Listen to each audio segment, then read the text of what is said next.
எனக்கு விரோதமாக ஒரு பாளையம் இறங்கினாலும் என் இருதயம் பயப்படாது.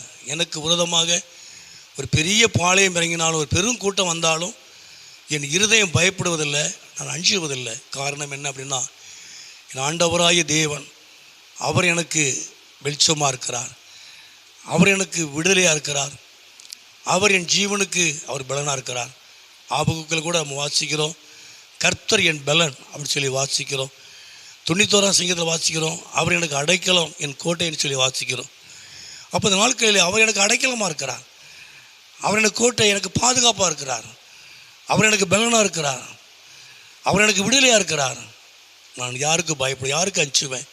என்னை சுற்றிலும் எவ்வளோ பெரிய பாளையம் இறங்கினாலும் எவ்வளோ பெரிய கூட்டம் வந்தாலும் என் இருதயம் பயப்படாது.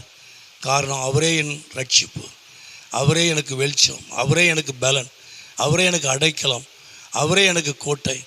ஆண்டவர் தாமே இந்த நாட்களிலே அவர் உங்களை ஒவ்வொரு நாளும் பாதுகாத்து அவர் உங்களை நடத்துவார். உங்களை சுற்றிலும் உங்களுக்கு விரோதமாக எவ்வளோ பெரிய கூட்டம் வந்தாலும், எத்தனை பேர் உங்களுக்கு விரோதமாய் கடந்து வந்தாலும் நீங்கள் பயப்பட வேண்டிய அவசியம் அல்ல. காரணம் அவர் உங்களுக்கு வெளிச்சமாய் விடுதலையாய் உங்கள் ஜீவனுக்கு பலனாக, அவர் உங்களுக்கு பலனாக, உங்களுக்கு அடைக்கலமாக, அவர் உங்களுக்கு கோட்டையாய் பாதுகாப்பாக இருக்கிறார்.